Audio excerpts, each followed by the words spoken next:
Hello everyone, स्वागत है आप सभी का हमारे यूट्यूब चैनल में। तो बच्चों, आज के इस वीडियो में हम देखने वाले हैं प्रैक्टिस सेट 3.5 के रिलेटेड सॉल्व एग्जांपल्स को। तो चलिए फिर चलते हैं हमारी टेक्स्ट बुक में। तो आपको आ जाना है बच्चों पेज नंबर 80 पर। ठीक है, कौन से पेज नंबर पे आना है? पेज नंबर 80 पर। यहाँ पर ये सारे एग्जाम्पल्स दिए गए हैं। तो मैं ना एक काम करने वाली हूँ, सबसे पहले तो आपको कॉन्सेप्ट सिखाने वाली हूँ, फिर उसके बाद हम लोग क्या करेंगे, क्वेश्चन को सॉल्व करेंगे। ठीक है, तो आ जाइए देखते हैं एक एक करके सारे कॉन्सेप्ट को। तो यहाँ पे हमें 3 कॉन्सेप्ट सीखने हैं। पहला ये रहा आपके सामने, देखो बच्चों, इसका यूज हम कब करेंगे? ये वाली जो प्रॉपर्टी है इसका यूज हम कब करेंगे? जब हमारे जो कोड्स हैं सर्कल के, वो क्या करने चाहिए, वो अंदर इंटरसेक्ट करने चाहिए एक दूसरे को, इस प्रकार से। ठीक है, तो ये वाला जो थ्योरम है ना बच्चों, ये हमको क्या कहता है? देखो, जैसे हमारे पास ये 2 कोड्स हैं, कौन कौन से? ए बी, और ये दूसरा कोड क्या है बच्चों? C D. ठीक है, ये दोनों क्या कर रहे हैं? एक दूसरे को इंटरसेक्ट कर रहे हैं। कौन से पॉइंट पे? तो पॉइंट ई पर। तो देखो, ये थ्योरम हमको ये कहता है कि ए ई लिखो यहाँ पे, फिर मल्टीप्लाइड बाई क्या लिखोगे? E B. A E into E B, ये किसके इक्वल हो जाएगा? तो देखो, इन दोनों के मल्टीप्लीकेशन के इक्वल हो जाएगा, यानी कि सी ई इंटू आप क्या लिख दोगे? ई डी लिख दोगे। ठीक है, and this property is known as the theorem of chords intersecting inside the circle. Okay, देखो यहाँ पे लिखा है A E into E B, A E into E B, this will be equal to C E into E D. ठीक है, तो ये बहुत ईजी सा बच्चों फॉर्मूला है जो आप लोगों को फटाक से याद हो जाएगा। बहुत ईजी है भाई। देखो, जहां पे वो एक दूसरे को इंटरसेक्ट कर रहे हैं, है ना, तो पहला वाला कोड ले लेना और उसमें जो सेगमेंट्स बने रहेंगे उनका प्रोडक्ट करना, फिर दूसरे वाले कोड्स के सेगमेंट का प्रोडक्ट करना, और दोनों आपस में इक्वल हो जाएंगे। Very simple. ठीक है, तो इस प्रॉपर्टी का नाम भी आपने देख लिया और कैसे इसका यूज होता है ये सब कुछ हमने समझ लिया। अब हम बात करते हैं हमारे अगली प्रॉपर्टी की। देखो, इसमें क्या होगा, इसमें ना बच्चों एक तो हमारे पास क्या रहेगा, मतलब ध्यान देना आप सभी लोग। देखो, ये क्या है? ये है बच्चों हमारा कोड, और ये भी है कोड। इसके मतलब इसको भी तो हम लोग कोड ही कहेंगे, है ना। तो ये दोनों एक दूसरे के साथ कहां पे मिल रहे हैं? आउटसाइड द सर्कल, यानी सर्कल के बाहर पॉइंट ई पर मिल रहे हैं। ओके, तो इस प्रॉपर्टी का नाम क्या है पहले ये देख लो। This property is known as theorem of chords intersecting outside the circle, यानी कि सर्कल के आउटसाइड बाहर। ओके, तो फिर देखो यहाँ से क्या फॉर्मूला हमारे सामने आएगा। तो देखो, यहाँ से हम क्या करेंगे, यहाँ से बच्चों जाएंगे पहले तो यहाँ पर, जैसे जैसे समझना ध्यान से। हमको मालूम है कि जो कोड्स होते हैं सर्कल के, वो सर्कल को 2 अलग अलग पॉइंट्स पे क्या करते हैं? इंटरसेक्ट करते हैं, यानी कि आकर के मिलते हैं, है ना। तो देखो, इस वाले कोड के 2 पॉइंट्स कौन कौन से हैं? बी और ए, और इसके कौन से हैं बच्चों? सी और डी। ठीक है, तो हमें क्या करना है, ये जो इंटरसेक्टिंग पॉइंट होगा ना बच्चे, इंटरसेक्टिंग पॉइंट, यहां से हमें सर्कल ये कोड्स के दोनों पॉइंट तक जाना है। जैसे कि हमें ई से बी तक जाना है और ई से ए तक जाना है। सेम थिंग यहाँ पर भी ई से डी तक जाना, ये तो पहला पॉइंट हो गया। दूसरा पॉइंट क्या है इसमें? ई से सी तक जाना, यानी कि आपका फॉर्मूला कुछ ऐसे बनेगा। ध्यान दो, ई से पहले बी तक चले जाओ तो यहाँ पे आ जाएगा बच्चे ई बी। ठीक है, फिर ई से आप ए तक चले जाओ तो बोलो आप इसको कैसे लिखोगे? ए ई करके लिख दोगे। This will be equal to, फिर ई से डी तक जाना, ये इक्वल होगा किसके? देखो, ई डी। फिर यहाँ पे क्या लिखोगे? फिर आप ये ई से कहां तक जाओगे बच्चों? सी तक जाओगे, ई सी, है ना।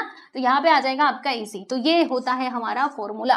ओके, देखो, जो इंटरसेक्टिंग पॉइंट है ना, वहां से हमें क्या करना है? कोड्स के दोनों पॉइंट तक जाना है बारी बारी से। ओके, देखो यहाँ पे A E into E B, A into E B, this will be equal to C E, मतलब ई सी बोलो या फिर सी बोलो। ठीक है, ई सी और यहाँ पे ईडी। ठीक है, and this property is known as the theorem of chords intersecting outside the circle. Okay, चलो अब आगे बढ़ते हैं। अब मान लो कि हमारे पास एक सर्कल है। सर्कल में बच्चों एक सेकेंड दिया है और एक टेंजेंट दिया गया है। सेकेंड क्या होता है? जो सर्कल को ऐसे काटे, और टेंजेंट क्या होता है? जो सर्कल को टच करके जाए। ठीक है, तो यहाँ से क्या फॉर्मूला हमारे सामने निकल करके आता है? देखो, ये जो हमारा टेंजेंट रहेगा, टेंजेंट, ओके, टेंजेंट, इसका जो पॉइंट ऑफ कांटेक्ट होगा और ये जो इंटरसेक्टिंग पॉइंट होगा, यहां से लेकर के यहां तक का स्क्वायर, यानी कि ईटी का square, this will be equal to, ये किसके इक्वल होगा? तो बच्चों देखो, ये जो सेकंड है ये हमारे सर्कल को टच कर रहा है, एक इस वाले पॉइंट पे, एक इस वाले पॉइंट पे। तो क्या करना है हमें? इस इंटरसेक्टिंग पॉइंट से हमें पहले ए तक जाना है, फिर उसके बाद ये बी तक जाना है, यानी कि ये किसके इक्वल हो जाएगा? ई ए इंटू क्या करोगे बच्चों? ई बी कर दोगे, ई बी कर दोगे, और यहां से हमारे सामने ये फॉर्मूला निकल करके आएगा। इस फॉर्मूले का नाम क्या होता है? This property is known as tangent secant theorem. इसको कहा जाता है बच्चों टेंजेंट सीकेंट थ्योरम। ठीक है, तो देखो यहाँ पे लिखा है ना, क्या लिखा है? E A into E B, E A into E B, this will be equal to E T का स्क्वायर। ठीक है, तो ये कुछ बातें हैं जो आप लोगों को क्या करना है, हाँ, अपने दिमाग में बिठा के रखना है। अब चलो हम क्वेश्चन की तरफ चलते हैं। मैंने आपको इसका कॉन्सेप्ट सिखा दिया, अब क्वेश्चन की चर्चा करेंगे। बहुत आसान क्वेश्चन आप लोगों के सामने अब हाजिर होने जा रहा है, तो सब लोग तैयार हो जाओ। ठीक है, इन फिगर 3.73 यानी कि इस फिगर में आप देखिएगा segment P S is a tangent, P S what is this is a tangent, ठीक है। Line P R is a second, line P R what is this is a second, okay. तो बच्चों यहाँ पे P Q का length दिया है, P Q कितना दिया है देखो यहाँ पर ध्यान से, ये दिया गया है 3.6 unit and then Q R 6.4, Q R मतलब क्यू आर यहाँ से लेकर के यहाँ तक ये दिया गया है बच्चे 6.4 units. Then find P S, तो फिर हमें ये पी एस का मेजरमेंट बताना है। तो इसको ध्यान से देखो और मुझे बताओ कि कौन सा यहाँ पे थ्योरम लग सकता है, टेंजेंट सीकेंट थ्योरम है ना, एक टेंजेंट है और एक सीकेंट हो तब हम टेंजेंट सीकेंट थ्योरम लगाते हैं, है कि नहीं। तो बताइए यहाँ पर क्या होगा, पी एस का स्क्वायर है ना, ये फॉर्मूला हमारा बनेगा बच्चों, पी एस का square this will be equal to किसके, ये इक्वल हो जाएगा, हाँ बोलो बोलो बोलो जल्दी से बोलो, ये इक्वल होगा, हम पी से पहले क्यू तक जाएंगे, ठीक है, पी से क्यू तक जाएंगे इनटू फिर पी से आर तक जाएंगे, हाँ जी हाँ पी से आर तक जाएंगे। अब देखो किसका किसका मेजरमेंट दिया गया है, पी एस तो हमें निकालना है, तो पी एस का square is equal to P Q कितना दिया था 3.6, हमने 3.6 लिख दिया, फिर उसके बाद यहाँ पे मल्टीप्लाइड बाई पी आर मतलब यहां से लेकर के यहां तक। तो बच्चों पी आर हमको कैसे मिलेगा, पी आर हमें ऐसे मिलेगा ना, पी से क्यू तक और फिर क्यू से आर तक, यानी पी आर की जगह पे हम क्या लिख सकते हैं, P Q plus Q R लिख सकते हैं। अब हमें मालूम है कि पी क्यू कितना है 3.6 और क्यू आर कितना है बच्चों 6.4, तो यहाँ पे हम लोग वैल्यूज पुट करेंगे। देखो ये 3.6 पहले से है, रहने दो, इनटू पी क्यू कितना है 3.6 और क्यू आर कितना है 6.4, दोनों को प्लस करो, दोनों को क्या करना है बच्चे, प्लस करना है। तो 3.6 इनटू क्या आएगा देखो 6 4 10 का 0, 1 आ गया, 6 3 9 1 10 का 0, फिर से इधर मतलब 10 हो जाएगा, ठीक है। तो एक नंबर के बाद इधर पॉइंट है तो हमने पॉइंट लगा दिया, क्या मिला हमको यहाँ पर 10 मिला, कितना आया बच्चों 10 मिला। जब हमने इन दोनों को जोड़ा तो हमें कितना मिलता है 10 मिलता है, 10 यानी कि 10, ठीक है, 10 मतलब 10 ही होता है। फिर इन दोनों का गुणा करेंगे यानी कि मल्टीप्लाई करेंगे तो क्या आ जाएगा 36 यूनिट, मतलब हाँ यहाँ पे कितना आएगा बच्चों 36। तो देखिएगा ध्यान से पी एस का स्क्वायर, पी एस स्क्वायर हमें कितना मिलता है 36 मिलता है। अब क्योंकि हमें बस पी एस चाहिए था, स्क्वायर नहीं चाहिए था, तो स्क्वायर हटाने के लिए हम यहाँ पे रूट लगा देंगे, तो स्क्वायर से रूट कैंसिल, यानी कि P S this will be equal to square root of 36 कितना होता है 6 होता है, यानी कि पी एस का लेंथ हमें कितना मिल जाएगा प्यारे बच्चे, तो ये हमें 6 यूनिट्स मिलेगा। कितना यूनिट मिलेगा 6 यूनिट मिलेगा, देखो इधर लिखा भी है ना, P S this will be equal to 6 unit, ठीक है। तो ऐसे ही क्वेश्चन आएंगे आपके एग्जाम में, ऐसे सवाल दे देगा और कहेगा कि इसका मेजरमेंट निकालो। तो अगर आपको फॉर्मूला याद है, कॉन्सेप्ट पता है, तब तो आप इसमें गड़बड़ नहीं करोगे, है ना। लेकिन अगर आपको फॉर्मूला नहीं आता, कॉन्सेप्ट आप नहीं जानते हो, तो फिर नहीं सॉल्व कर पाओगे और आप अपने मार्क्स गंवा करके चले आओगे, ठीक है। तो इसीलिए कॉन्सेप्ट को समझो। अब देखो एक और इजी सा क्वेश्चन जो हमारा इंटीरियर पार्ट में कोड्स इंटरसेक्ट कर रहे थे, उसके रिलेटेड ये क्वेश्चन आप लोगों के सामने है। चलिए तो इसको भी हम सॉल्व कर लेते हैं बच्चे, पार्टी आ जाइए। In figure 3.74 code MN and code RS intersect each other at point P, हाँ हम देख भी सकते हैं MN और RS इंटरसेक्ट कर रहे हैं पॉइंट P पे, ठीक है। PR this is equal to 6 unit, PR बताइए यहाँ से लेकर के बच्चों यहाँ तक कितना दिया है 6 यूनिट। फिर PS मतलब दिस कितना है 4 यूनिट्स, राइट। MN मतलब ये देखो ये पूरा यहाँ से लेकर के बच्चों यहाँ तक का लेंथ हमारे सामने है पूरा, ये MN कितना दिया है 11 यूनिट, ये है बच्चे हमारा 11 unit, okay. Then find the PN मतलब ये यहाँ से लेकर के यहाँ तक का लेंथ हमें फाइंड आउट करना है। तो कैसे करोगे, सोचो कैसे करोगे। तो फॉर्मूला तो हमको मालूम है, हम यहाँ पे इंटरसेक्टिंग कोड्स वाला फॉर्मूला लगाएंगे। तो बच्चों हमारा फॉर्मूला क्या बनेगा, देखो ये इंटरसेक्टिंग पॉइंट है, तो इंटरसेक्टिंग पॉइंट से हम पहले PR तक जाएंगे, फिर ये PS तक जाएंगे। तो मैंने यहाँ पे लिखा PR into PS this will be equal to, फिर ये P से N तक चले जाना, P से M तक चले जाना, तो यहाँ पे लिखा मैंने PN इंटू PM, ठीक है। हाँ ये तो समझ में आ गया, ये तो आसान था, समझ गए हम।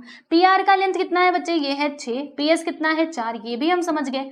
PN हमें नहीं पता, PN हमें मालूम है क्या, नहीं मालूम है, तो इसको बच्चों हमने X मान लिया। क्या मान लिया हमने, X मान लिया। तो बताओ अगर ये X है, ध्यान देना आप सभी लोग, अगर ये PN X है तो फिर PM कितना होगा। देखो पूरा जो mn है ना बच्चों, ये है आपका 11 यूनिट, ठीक है, जिसमें से हमने pn को x मान लिया, तो फिर ये mp कितना होना चाहिए, pm कितना होना चाहिए, हाँ हाँ सोचो सोचो जल्दी से। देखो ये तीनों पॉइंट्स है कोलिनियर, यानी कि mn which is equal to क्या होगा, pm प्लस pn होगा, राइट। mn कितना दिया है 11 यूनिट, pm हमें नहीं मालूम और pn को हमने x मान लिया है। अब ये x को इस साइड लेकर के चले आओ तो क्या हो जाएगा 11 माइनस एक्स, यानी कि ये जो pm है ना बच्चे ये हमको मिल जाएगा 11 माइनस एक्स, कितना मिलेगा 11 माइनस एक्स मिलेगा। तो pm की जगह पे मैंने क्या लिख दिया 11 माइनस एक्स लिख दिया, ठीक है, ये बात आपको समझ में आ गई अच्छे से। फिर 6 4 जार कितना होता है 24 होता है, this is equal to multiply करेंगे 11x आएगा और यहाँ पे आ जाएगा हमारा x का स्क्वायर। फिर करना क्या है x स्क्वायर को इस साइड लेकर, मतलब सारे नंबर्स को इस साइड लेकर के आ जाओ, तो जब आप इनको इधर बुलाओगे तो क्या होगा, देखो कुछ ऐसा होगा, माइनस एक्स जब इस साइड आएगा बच्चों तो हो जाएगा हमारा प्लस एक्स का स्क्वायर, है ना। फिर ये 11x जब इधर आएगा तो माइनस 11x और बाकी 24 तो पहले से ही है, तो यहाँ पे रहने दो, आप लिख दो 24 और यहाँ पे 0 आ जाएगा, क्योंकि सबको हमने इस साइड बुला लिया इसीलिए ये 0 हो जाएगा, ठीक है, क्लियर हुआ। और ये माइनस 24 आएगा कि प्लस 24 आएगा, अब इसके बारे में भी हमें थोड़ा सा दिमाग लगाना पड़ेगा, प्लस 24 ही आएगा, ठीक है। अब क्या करना है, अब इसको ध्यान से देखो, ये बच्चों बन चुका है एक क्वाड्रेटिक इक्वेशन। कैसा क्वाड्रेटिक इक्वेशन, मतलब क्वाड्रेटिक इक्वेशन बन चुका है। तो अब क्वाड्रेटिक इक्वेशन को सॉल्व कीजिए और x का वैल्यू निकालिए। तो क्या करोगे बताओ, 24 के ऐसे दो फैक्टर्स बता दो कि मल्टीप्लाई करने पे हमें एक तो 11 मिल जाए और प्लस या माइनस, नहीं हाँ, मल्टीप्लाई करने पे 24 मिले और प्लस या माइनस करने पे हमको ये 11 मिलना चाहिए, माइनस में 11। तो ऐसे दो फैक्टर्स क्या क्या हो सकते हैं, चलो सोचो सोचो जल्दी से सोचो।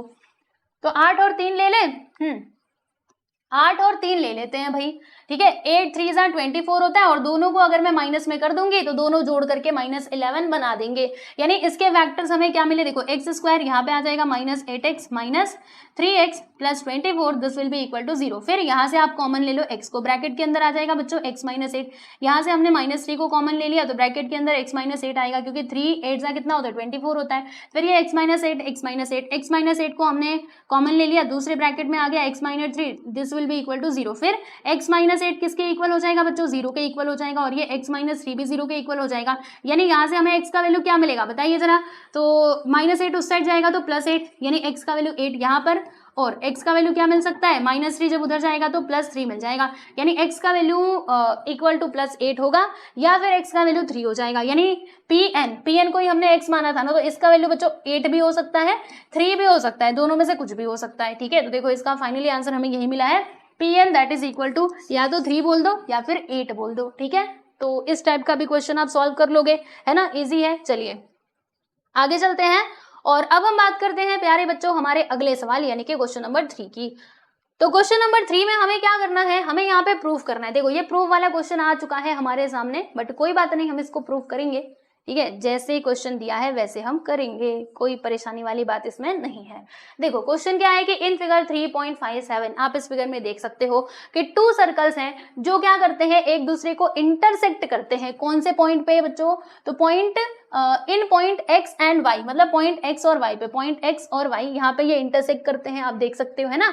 Tangent drawn from point m on line xy touch the circle eight p and q, यानी कि हमने यहाँ पे क्या किया, पहले 2 सर्कल्स है दोनों एक दूसरे को इंटरसेक्ट करते हैं 2 पॉइंट पे x और y पे, एक ऊपर वाला हो गया बच्चे x, नीचे वाला हो गया y, ठीक है। हाँ, फिर हमने क्या किया है, हमने यहाँ पर जो हमारी लाइन है एक्स वाई, हमने टेंजेंट ड्रॉ किया है पॉइंट M से, मतलब ये जो पॉइंट M है यहाँ पर, ठीक है, यहाँ से बच्चों हमने टेंजेंट ड्रॉ किया है, ठीक है, जो क्या करता है, जो ये टच करता है, ठीक है, on line X Y touch the circle at P and Q, मतलब यहाँ से हमने ये टेंजेंट बनाया जो पी को टच कर रहा है, ये यहाँ पे टच कर रहा है और ये तो खैर इसमें मिला हुआ है, ठीक है। तो आपको प्रूव करना है, क्या प्रूव करना है, segment P M is congruent to segment Q M. तो पी एम और क्यू एम है कहाँ पर, पहले तो ये देख लो, देखो बच्चों ये पी एम और ये क्यू एम दोनों आपस में कॉन्ग्रुएंट होंगे, ये चीज हमें प्रूफ करनी है।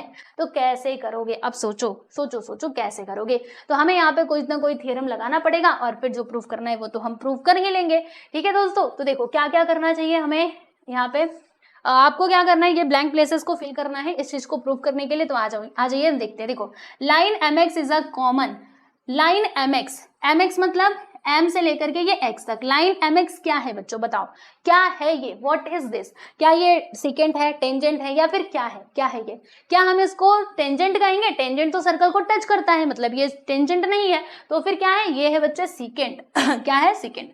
तो यहाँ पे आप लिख दोगे कॉमन सीकेंट, ये है common secant of to circles, ये दोनों सर्कल्स का ये कॉमन सीकेंट है, ठीक है। ओके, फिर अगर ये सीकेंट है तो हम यहाँ पे टेंजेंट सीकेंट वाला जो थियरम है उसको अप्लाई कर सकते हैं। ओके, तो देखो बच्चों बारी बारी से करेंगे। सबसे पहले हम लोगों ने यहाँ पे पी एम मतलब यहाँ पर क्या है, देखो ये है बच्चों हमारा सीकेंट, ध्यान देना आप सभी लोग, ये है secant and this is our tangent. तो टेंजेंट का स्क्वायर किसके इक्वल होता है बताओ। तो हम यहाँ से कहाँ पर जाएंगे, पहले y तक जाएंगे, फिर यहाँ से हम लोग x तक जाएंगे। तो क्या लिखा है इसमें, P M square this will be equal to m से y तक चले जाओ M Y into M X, ठीक है, M Y into M X. यही हमने पढ़ा था ना कि पहले यहाँ से हम एक पॉइंट तक जाएंगे, फिर यहीं से हम दूसरे पॉइंट तक जाएंगे। इसको हमने इक्वेशन नंबर 1 लिख दिया, ठीक है। कौन सा इसमें थ्योरम लगाया, तो टेंजेंट सीकेंट थ्योरम का हमने यहाँ पर यूज किया है, ठीक है। सिमिलरली अब जैसे हमने इस साइड का लिखा बच्चे, वैसे ही आप दूसरी वाली साइड का भी लिख दो, यानी यहाँ पर भी ये हमारा टेंजेंट हो जाएगा और ये हमारा बच्चों क्या होगा, सीकेंट होगा।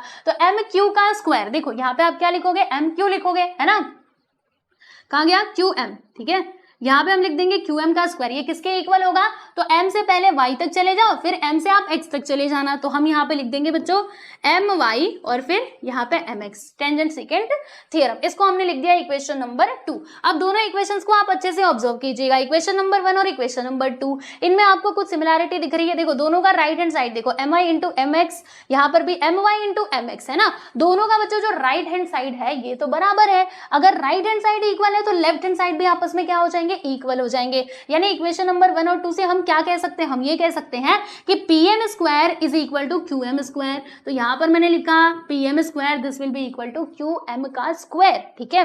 अब अगर दोनों का स्क्वायर इक्वल है तो इनका स्क्वायर रूट ले लोगे तो आपको समझ आ जाएगा। देखो इससे ये कटा, इससे ये कटा, है ना। तो क्या आ जाएगा, P M is equal to Q M, और यही हमें प्रूव करना था। P M is equal to क्या आ गया बच्चे, P M is equal to Q M आ गया, और यही तो हमें प्रूव करना था कि segment P M this will be congruent to segment Q M, ठीक है। यहाँ पे लिख देना हेंस प्रूव्ड, बस हो गई कहानी खत्म,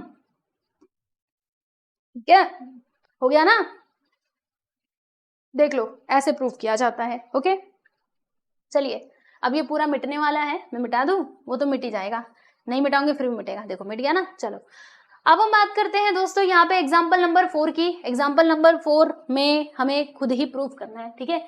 इन्होंने आधा अधूरा दे दिया और कहा कि इसको प्रूफ करो, कोई बात नहीं, हम प्रूफ कर लेंगे और फिर उसके बाद यहाँ पे ये खत्म भी हो जाएगा, यानी कंप्लीट हो जाएगा पूरा। चलो देखते हैं इस क्वेश्चन को क्या है इसमें, ठीक है। हम पीछे नहीं हटेंगे, हम इसको करेंगे प्रूफ, पक्का करेंगे, 100% करेंगे। चलिए तो अब मेरे साथ आप आ जाइए इसको देखने के लिए। देखो इसमें क्या लिखा हुआ है प्यारे बच्चों, यहाँ पे लिखा है कि इन फिगर 3.67, यानी कि इस फिगर में आप 76, ठीक है। Segment P Q is a diameter of a circle. बच्चों पी क्यू कहाँ पर है, ये है, what is this, this is a diameter of a circle, ठीक है, विथ सेंटर ओ, हमारा सेंटर ओ है, ठीक है। R is any point on the circle, R जो है वो सर्कल के ऊपर कोई पॉइंट है, जैसे कि आर यहाँ पर पॉइंट है ना। फिर हमने यहाँ पे आर एस जो है बच्चों, आर एस यहाँ पे ड्रॉ किया जो परपेंडिकुलर है पी क्यू के ऊपर, ऐसा इन्होंने लिखा है। ओके तो आप प्रूव करो, क्या प्रूव करना है बच्चे, कि ये जो एस आर है ना, it is the geometric mean of P S and S Q, P S and S Q, मतलब ये जो एस आर है बच्चों, एस आर ये क्या है, ये ज्योमेट्रिक मीन है। किसका ज्योमेट्रिक मीन है, पी एस और एस क्यू का। ज्योमेट्रिक मीन का मतलब आपको मालूम है ना, क्या होगा, ये एस आर का स्क्वायर ये किसके इक्वल होना चाहिए, P S into S Q के इक्वल होना चाहिए। देखो यहाँ पे लिखा भी है ना, दैट इज एस आर का square which will be equal to P S into S Q, ठीक है। तो ये चीज बच्चों हमें क्या करना है, प्रूव करना है, राइट। इन्होंने यहाँ पे सॉल्यूशन में प्रूव करके नहीं दिया है, कहा है कि खुद ही करो, खुद ही करो। इन्होंने हिंट दे दिया है, ओके, और कहा है कि इसका प्रूफ ना तुम खुद से लिखो। हमने कहा अच्छा हमें चैलेंज करते हो, अब भी लिख के बताते हैं, है ना, हम पीछे नहीं हटते, हम नहीं किसी से डरने वाले, हम तो करेंगे, पक्का सॉल्व करेंगे। देखो यहाँ पे लिख देते हैं प्रूफ, इसका प्रूफ। तो कैसे होगा, देखो यहाँ पर हम एक काम करने वाले हैं बच्चों, क्या काम करने वाले हैं, सुनिए ध्यान से। देखो ये वाली जो लाइन है ना, ये आर एस, इसको हम एक्सटेंड करेंगे, ऐसे करके हमने यहाँ पे ड्रॉ कर दिया, ये आकर के इस टी पे मिल रहा है, ठीक है भैया, मिलने दो। अब बच्चों हम लोगों ने एक प्रॉपर्टी पढ़ी थी, कौन सी प्रॉपर्टी पढ़ी थी, याद करो, क्लास 9th में हमने पढ़ा था, और क्लास 10th में भी जब मैंने ये चैप्टर स्टार्ट किया था ना, तब मैंने आपको बेसिक कॉन्सेप्ट में समझाया था कि मान लीजिए अगर कोई कोड है, ठीक है, और रेडियस नहीं, सेंटर से अगर हम लाइन खींच रहे हैं कोड के ऊपर, ठीक है, कोड के ऊपर हम सेंटर से कोई लाइन खींच रहे होते हैं तो वो लाइन क्या करती है, मतलब वो परपेंडिकुलर होती है, बराबर। और वो लाइन क्या करता है, वो जो परपेंडिकुलर लाइन होता है वो हमारे उस सेगमेंट को यानी उस कोड को 2 इक्वल पार्ट्स में डिवाइड करता है। पढ़ा है ना हम लोगों ने। देखो बच्चों, जैसे यहाँ पर ये सर्कल है, ये रहा हमारे सामने कोड, हमने यहाँ से एक परपेंडिकुलर लाइन खींची, ठीक है, परपेंडिकुलर लाइन हमने इसके ऊपर खींची, तो क्या होगा, ये जो परपेंडिकुलर लाइन है ना, ये इस कोड को 2 इक्वल पार्ट्स में डिवाइड कर देगा, यानी कि this will be equal to this, यानी दिस वाला साइड देखो यहाँ पर ये आकर के मिला, ये सेंटर है, यहां से आकर के इधर मिला। ओके, तो मान लो ये ए है, ये बी है और ये सी है, तो यहाँ पर क्या होगा बच्चों, ए बी किसके इक्वल हो जाएगा, बी सी के इक्वल हो जाएगा। ये प्रॉपर्टी होती है, प्रॉपर्टी ऑफ कोड्स, ठीक है, हमने पढ़ा था, मैंने आपको स्टार्टिंग में समझाया भी था। ओके, तो देखो बच्चों यहाँ पे कुछ ऐसा ही तो बन रहा है, ये मान लो ये हमारा कोड है, ठीक है, और ये रेडियस से ये जो लाइन यहाँ पे गया है ये क्या है, this is perpendicular on T R, ठीक है, ये इसके ऊपर परपेंडिकुलर है, तो क्या होगा, एस टी और एस आर दोनों आपस में कॉन्ग्रुएंट हो जाएंगे, होंगे कि नहीं, हाँ जी हाँ होंगे। तो यहाँ पे हम लोग क्या लिख सकते हैं, देखो यहाँ से हमें क्या मिला, टी एस और एस आर, देखो ये एस टी, पहले बोला गया था ना कि आर एस और टी एस को क्या करो, कॉन्ग्रुएंट प्रूव करो, तो हम प्रूव कर रहे हैं ठीक है। तो यहाँ पे आर एस और क्या था, टीएस, ठीक है, इन दोनों को दोस्तों हमने कॉन्ग्रुएंट ला दिया, यानी कि इक्वल हमने प्रूफ कर दिया, ठीक है। अच्छा, ऐसा करने से क्या होगा, ऐसा करने से बहुत कुछ होगा, बस आप देखते रहो, ठीक है, आगे आगे देखो होता है क्या। ये हमने कर दिया, बहुत अच्छी बात है। अब उसके बाद हम क्या कर सकते हैं, उसके बाद इन्होंने कुछ हिंट दिया है, कह रहे हैं कि right a result using the theorem of intersection of codes inside the circle using RS और टीएस कंप्लीट द प्रूफ। अच्छा, तो इन्होंने कहा कि अब वो वाले थ्योरम का यूज करो, जब हमारे कोड्स ये कहाँ पे इंटरसेक्ट कर रहे थे, इन साइड में इंटरसेक्ट करते हैं, तब वो वाला फॉर्मूला आप यूज करो। तो देखो यहाँ पर ये एक कोड है और ये बच्चों ये दूसरा कोड है ना, कोड सी तो है, ये दोनों एक दूसरे को कहाँ पर इंटरसेक्ट कर रहे हैं बच्चों, पॉइंट एस पे इंटरसेक्ट कर रहे हैं। ओके, तो उस थ्योरम के अकॉर्डिंग क्या होगा, पहले हम S से P पर जाएंगे, फिर हम ये S से बच्चों Q पर जाएंगे, ठीक है, फिर ये किसके इक्वल हो जाएगा, तो SR इंटू TS के इक्वल हो जाएगा। तो देखो अभी हम क्या लिखने वाले, यहाँ पे P से S पे जाएंगे, PS इंटू क्या लिखोगे, SQ, क्या लिखोगे बच्चों, SQ, तो यहाँ पे हमने लिख दिया SQ, this will be equal to, ये किसके इक्वल हो जाएगा, पहले हम S से P पर गए, फिर ये S से Q पर गए, ठीक है, तो इन दोनों का हमने प्रोडक्ट कर दिया। फिर ये जो दूसरा वाला कोड है उसके सेगमेंट्स का भी हमको क्या करना है, प्रोडक्ट करना है, यानी कि S से T पे चले जाओ और R से S पे चले, मतलब S से R पे चले जाओ, तो क्या लिखोगे, TS इंटू आर एस, ठीक है, ये हमने लिख दिया, बहुत अच्छी बात है ना। इसी बात पे अभी आप थम्स अप कर दो, देखो ये मिलने वाला है। ओके, देखो बच्चों ये जो राइट साइड में है ये तो हमें मिल गया, राइट साइड में P S into S Q है, लो भैया ये तो मिल गया, लेकिन अब इसका क्या करें, ये तो हमें मिल गया P S into S Q, ये तो मिल गया, लेकिन इसका क्या करें, तो इसका ये काम करोगे, देखो हमने इधर क्या लिखा था, R S is equal to T S, हमें क्या चाहिए, आर एस, मतलब आर एस यानी क्या होता है, वही एस आर। देखो आप ऐसे उल्टा पुल्टा करके लिख सकते हो, आर एस लिखो या फिर एस आर लिखो, दोनों का मीनिंग सेम है, ठीक है। तो ये आर एस को एस आर भी हम लिख सकते हैं, राइट। देखो आर एस किसके इक्वल है बच्चों, टी एस के इक्वल है, तो क्या हम टी एस की जगह पे आर एस नहीं लिख सकते, लिख सकते हैं, यानी कि यहाँ पे आ जाएगा हमारा एस आर और यहाँ पे तो पहले से एस आर है। अब इन दोनों का मल्टीप्लाई करो, S R into S R करोगे तो कितना आएगा, एस आर का स्क्वायर आ जाएगा। तो देखो मिल गया, क्या मिला है उधर, एस आर, क्या मिला है बच्चों, एस आर का square, this is equal to, S R का स्क्वायर किसके इक्वल है, P S into S Q के इक्वल है, और यही तो हमें प्रूफ करना था, यही बच्चों हमें प्रूफ करना था। देखो देखो देखो, P S into S Q यही प्रूफ करना था ना, तो हेंस प्रूव्ड, प्रूव हो गया, हमने इसको बच्चों प्रूफ कर दिया, ठीक है। तो बहुत ही इजी सा ये प्रूफ था जिसको हमने आसानी से समझ लिया है, तो आप देख सकते हैं, ठीक। बताइए समझ में आया कि नहीं, हाँ समझ में आ गया। तो यहाँ पर हमारा ये एग्जाम्पल नंबर 4 भी हो चुका है कंप्लीट, राइट। तो अब क्या करना है, अब आपको प्रैक्टिस सेट 3.5 के क्वेश्चंस को सॉल्व करना है, जो मैंने पहले ही कंप्लीट करवा दिया है। तो कहाँ पर मिलेंगे आपको सारे वीडियोस, मिलेंगे हमारी प्लेलिस्ट में, प्लेलिस्ट में चले जाना, प्रैक्टिस सेट बाय एस के क्लास, इस चैनल की प्लेलिस्ट में जाइएगा, वहां पर आपको सारे वीडियोस मिल जाएंगे, ठीक है बच्चों। प्रॉब्लम सेट के भी वीडियोस मिलेंगे, देखो इसके आगे हमारे प्रॉब्लम सेट्स आ जाते हैं, प्रॉब्लम सेट भी मैंने करवा दिया है, इसके सारे क्वेश्चंस कंप्लीट करवा दिए हैं मैंने, कुछ भी नहीं छूटा है, ठीक है, सब कुछ हो चुका है। तो बस आपको क्या करना है, मन लगा के पढ़ाई करते रहना है, और रिजल्ट तो खैर आ ही जाएगा, है ना, जब मन लगा के पढ़ाई करोगे तो रिजल्ट तो अच्छा आएगा ही, है ना। अच्छा देखो बच्चों, अब कई लोगों को ये पता नहीं होता कि टेलीग्राम चैनल का नाम क्या है, पहले बता दूं मैं, है ना, पहले बता देती हूँ, वरना फिर कमेंट में पूछते हैं टेलीग्राम चैनल कहाँ से ज्वाइन करें, तो बता देती हूँ। देखो ये हमारे टेलीग्राम चैनल का नाम है, मतलब आईडी है, आप इसको टेलीग्राम में डालोगे ना बच्चों तो हमारे टेलीग्राम चैनल ओपन हो जाएगा, उसको ज्वाइन कर लेना। यहाँ पर आपको पीडीएफ्स मिलते हैं, पीडीएफ्स जो चीज़ें मैं यहाँ पे पढ़ाती हूँ उसके पीडीएफ मिल जाती है। और ये हमारा एसके क्लास नाम से ऐप है, यहाँ पर भी आपको पीडीएफ मिल जाएगा। यानी पीडीएफ इधर से भी ले सकते हो, इधर से भी ले सकते हो, कहीं से भी ले सकते हो, ठीक है। तो चलिए भाई आज के लिए बस इतना ही। मुझे बताते हुए बड़ी खुशी हो रही है कि हमने ये 3rd चैप्टर के सारे एग्जाम्पल्स कंप्लीट कर लिए। यानी सब कुछ प्रैक्टिस सेट, प्रॉब्लम सेट और सॉल्व एग्जाम्पल्स सब कुछ कंप्लीट हो गया। थ्योरम्स भी हो चुके हैं, थ्योरम की प्लेलिस्ट तो मैंने आप लोग को बताई थी, ठीक है। तो चलिए बच्चे मिलते हैं नेक्स्ट वीडियो में। Bye everyone.